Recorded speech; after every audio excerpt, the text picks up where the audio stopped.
Hello everyone, and welcome to my channel, Little Frenchie in Big Texas. I am Anne. So I have done quite a few videos lately on shortages in the grocery stores and broken supply chain here in the US, in particular in their area I'm at in Texas. And I had some very interesting comments, not just from people living in the US, but also abroad, that I wanted to share with you and give you some perspective from the old continent. And when I say the old continent here, I would like to compare the situation in the UK versus France, where obviously I have some insider information with my family and friends living there.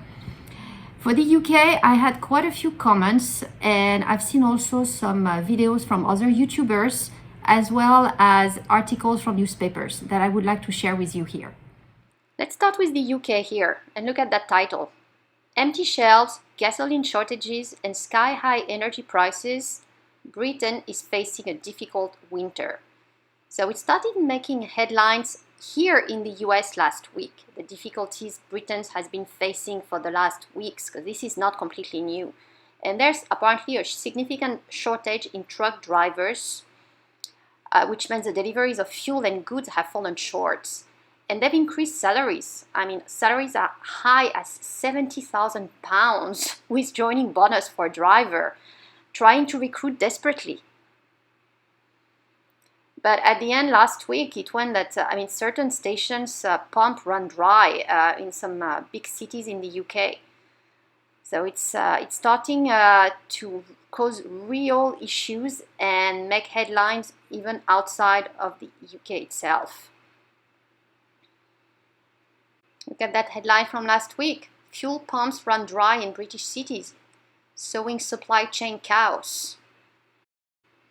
So gas shortages has direct impact on the delivery of goods, grocery, food. As you can see on these empty shelves, seen in numerous videos and articles, empty shelves in the grocery stores across the UK. But you also have an impact from the natural gas prices, because it is a key component used to produce carbon dioxide. And carbon dioxide is actually used in multiple aspects, from the dry ice that is used to transport goods and keep them very, very cold, particularly the meat, the frozen food, to stun the poultry before being slaughtered. So direct impact here again on the food. Another thing to take into account when comparing the UK with the rest of the European continent is the Brexit and the changes in immigration laws, with workers that left the UK, and that includes drivers, for instance. The British Poultry Council estimating that 1 out of 6 jobs is currently vacant as a result of workers returning to the EU.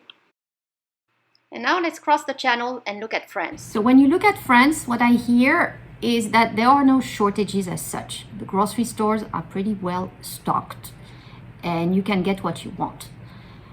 The only little exception, I would say, we had 1 week in August. There was some communication in the media, maybe issued from the government, saying that we might have some shortage in terms of pasta. So I'm not too sure why pasta, because it's more globally wheat.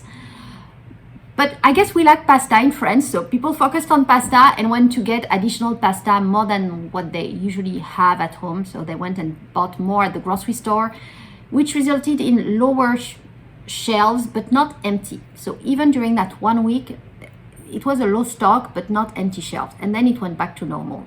And that was really the only event I heard of in terms of lower stock. But what we see is higher prices, and that's very noticeable. So of course you've got the gas, and when I say gas, it's not just the gas for your car, which has increased. I mean, it's already very expensive in Europe, much more expensive than in the US, because all the prices you see here are in euros for a liter. So it takes about 4 liters to make a gallon. So I'll let you make the calculation here on how much it is per gallon. And I mean, if you've seen overall plus 20-30% over a year, maybe even more in some areas. So definitely the gas for your car, but also the natural gas to heat your home. Let's look at that article here. So here it's a 12.6% price increase as of October 1st overall in France, and you see similar numbers in other European countries. And if you look at it for a single family house, it would be a plus 29% price increase since January 2019. So quite significant. And talking more about the food here, the area the most impacted was all the fresh produce. Just because there's been some pretty bad weather, particularly some heavy rains and floods that destroyed crops and resulted in lowest harvest. So some production were impacted, like the cherries, some plums. France has a pretty nice agricultural production actually for the country, but given the weather events, it went down, which resulted in much higher prices.